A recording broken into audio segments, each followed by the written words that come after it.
Mama said, fulfill the prophecy, be something grand, go make a legacy, manifest destiny. 大家好，我是 Nano。在影片开始之前，如果你的手指不嫌弃的话，可以先帮我按下订阅跟开启小铃铛。如果你喜欢我的片头 cover 或是影片中的 BGM 的话，我会把链接放在右上方或是底下资讯栏。今天我要用一些我的观点来解释，这就是街舞3中大家一直不断在问的问题。第一点，某些节目中的舞蹈真的算是街舞吗？其实，在18世纪就已经有一种叫做 clogging 的舞步在街头兴起，被认为是最初的街舞形式。之后，许多街舞陆续成型，像是踢踏舞、hacken、locking、帮派舞步。对，没错，街舞的定义比你想象中的还要广，只要是源自于街头的舞蹈，都可以被称作街舞。只是现在讲到街舞，大家会下意识想到的是 hip hop 文化产物。然而 hip hop 只是众多街舞下的其中一个部分，所以我才会说 electro dance 也是街舞的一种，只是它比较鲜少被人知道。在最初的时候 ，hip hop dance 就是单纯的代表 breaking， 那个时候的活动时常都在街上直接进行，所以大家才会称它为街舞。有关 hip hop 元素跟起源，可以去看看我这支介绍影片。之后有时间我会再做 hip hop dance 的介绍。一开始的时候 ，popping、locking 并没有被归类在 hip hop 文化中，因为它们来自美国西岸。直到后来东西岸舞者交流之下，逐渐被融合在嘻哈文化当中。只是在某段时间 hip hop 文化逐渐衰落，而 Buddha Stretch 后来将 popping、locking、breaking 的动作做了整合，发展成为现在的 hip hop dance， 也被称之为 freestyle hip hop。所以当现在有人说自己跳的是 freestyle 的时候，他有可能在讲自己跳的是即兴舞蹈，也有可能他在说自己跳的是 freestyle hip hop。但是在最初的元老心中，街舞 street dance 最初就只有 breaking， 其他的舞种都是后来慢慢加上去的。原因很简单，因为使用的音乐都很相近，然后跳舞的场所也很相近，不像芭蕾有一些强制的规定，久而久之文化融合在一起就是很正常的现象。所以我们其实很难去定义到底什么是街舞，什么不是街舞，因为即使现在的我们觉得它不是街舞，它未来也有可能融合成一部分。典型的例子像是 House 这种舞种，它就大量的借鉴了踢踏舞等传统舞蹈 ，Crump 也融合了 Popping， 甚至以前有种叫做 Waving 的舞蹈风格，直接被运用在现在几乎所有的街舞里头。那 Urban Dance 则是一种把所有舞蹈都融合的概称，甚至融合当代舞。但是我们现在不能称它为 Urban Dance。相关解释影片请看这部。其实舞蹈跟舞蹈之间一直都会有一些关联跟借用的。所以对，没错，确实这个节目里面融合了许多非街舞的类型，但是街舞的比例大概也占了80%以上。所以我觉得不用这么在意这个部分，我们好好享受作品啊，还有舞蹈当时给我们的感受，比起我们去探讨它的定义重要的很多，因为就是会一直在变。第二点，为什么这个节目叫做这就是街舞？我也有看到网友说，这边一堆排舞或是一堆非街舞的舞种，一点都不街舞，应该不能叫做这就是街舞吧？对，我也是这么认为的，因为其他国家的这种类型的电视节目绝对不会叫做 street dance， 像是 World of Dance、So You Think You Can Dance、America's Best Dance Crew， 他们都只会说 dance 而不会说 street dance， 因为舞蹈之间本来就没有什么界限，你很难去规定或是规范它，你强制去规定它不会比较好。那为什么这个节目要叫做这就是街舞呢？原因很简单，中国之前也办过许多舞蹈类型的电视节目比赛，但是街舞舞者在这种类型的节目中很容易因为评审是守旧派或是古典派，或是不管他什么派，反正就是很容易让街舞舞者没办法晋级或是没办法发挥，降低了许多大神来参加的机会。街舞在中国并不是原始的文化，但是它在美国就是一种原始的文化，所以不管什么舞蹈比赛，在美国都一定会有街舞舞者。相对的，你在美国的舞蹈节目里面就比较不会看到中国古典舞啊、水袖舞等等的。所以这个节目被称作这就是街舞的原因，就是要用街舞这个框架先进行筛选跟淘汰，确认你的街舞功底之后，再进行其他舞蹈风格的融合，产出有别于欧美国家街舞的风格。我承认这个节目的名称跟内容或许有一点出入，但是如果他们不这么做的话，街舞的舞者就会一直被忽略，那也没有机会进行大量的筛选跟重新融合，创造出未来可能的价值。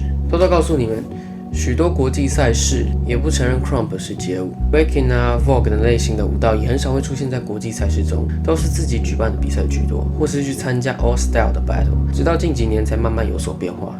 所以我觉得要去定义街舞是什么，是很有难度的。而街舞一词也是我们非文化创始国所给予的一种概称。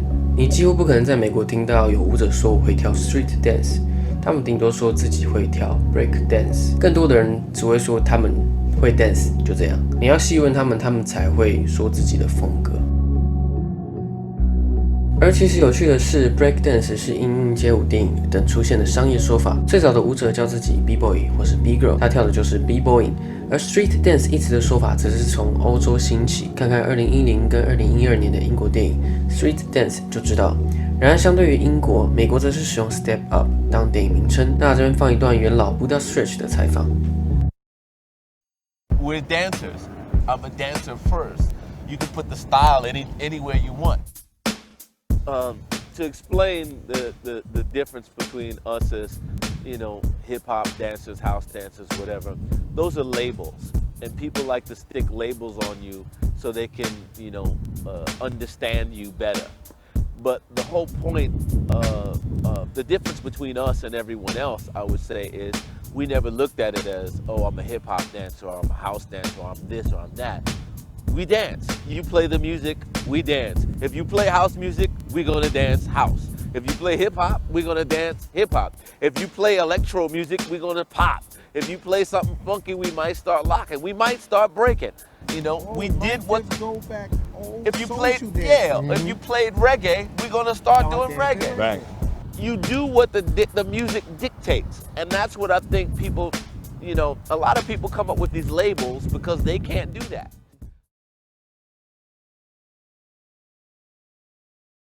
第三点，为什么节目中不要多一点的 battle 呢？我想说的是，即使是欧美国家在办这类型的电视节目，也是以编舞为主，顶多在决赛的时候进行 battle， 不会把 battle 大量的放进电视节目中。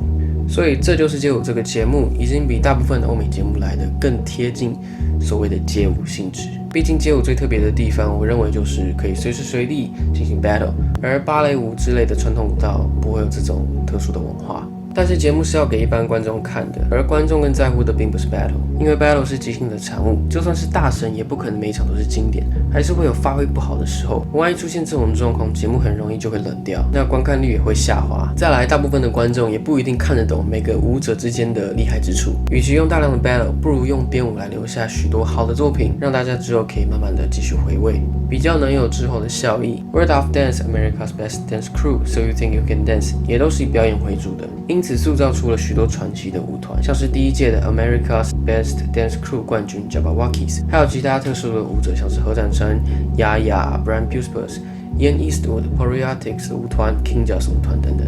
Battle 的话，观众不可能记住每个舞者的步伐。如果你真的那么喜欢看 Battle 的话，你可以到网络上面搜寻，有非常多的赛事可以让你观看。一般街舞比赛的目的就是要分出高下，它可能不会有太多的经济效益。例如 Just Debut 这个世界级的街舞大赛，就因为资金匮乏的关系，导致举办了18年的比赛，在今年迈入历史。那像这就是街舞这种节目型的比赛，目的就是要创造一些经济效益。我们不可否认，舞者也是需要生活赚钱的，而这就是街舞3的选手小鸡也说过，他们就是不会运营，只会跳舞，所以导致舞蹈教室一直亏损。而这就是街舞这种节目类型，因为带有娱乐性质，让更多观众愿意接触，能够间接的为舞者带来经济效益。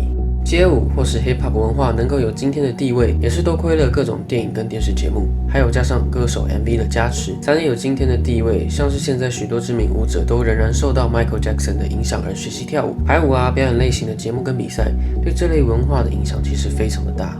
而且说实在的，如果是以跳舞为生的人都应该知道，很少有舞者可以在商业上面跳自己的作品，多数都是在教课，好一点的去当伴舞，但是你也不一定能够跳自己喜欢的东西。更好一点的就是像 Lia Kim 这样到处帮艺人编舞，还有像 Marky Scott 这样的网红舞者，可以单独去接自己喜欢的代言，然后跳自己喜欢的东西。但这真的是少数中的少数，除非你为了比赛去编舞，但是也不一定会被人看见。所以如果有个舞台可以让舞者留下自己的作品，同时又可以增加知名度，那我相信对大部分的舞者来说应该是蛮开心的啦。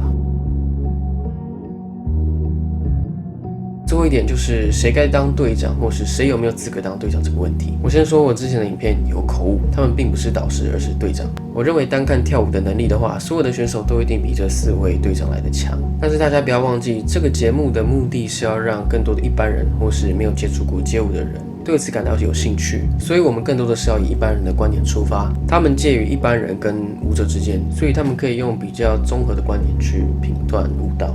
那像钟汉良他的历练加上其他的舞蹈经验，有助于他去做许多不同的配置，也比较能够了解哪种舞者可以带动未来的舞蹈市场。就像篮球队长或是乐团团长一样，队长不一定是最强的进攻手或是最强的乐手，而是要带领队员拿下天下。他不一定是最强的，但是他一定要能够凝聚人心。在第7期中，钟汉良队长要淘汰掉4位选手，而他向来的个性都是与人为善，要他做这种选择对他来说是很痛苦的。但是他的队员中甚至有人不断的暗示他，请他淘汰自己，而被淘汰的队员们也都没有回辞。我想这就是身为队长的一种魅力。所以我个人认为他是4个队长里面最适合担任队长这个角色的。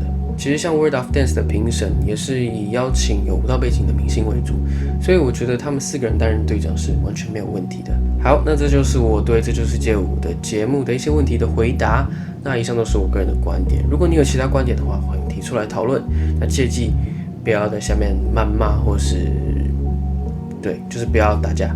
我是南董拿高，如果你喜欢我的频道，记得按赞、订阅跟分享。哔哩哔哩的朋友记得投币3连，YouTube 的朋友记得打开小铃铛，当当当。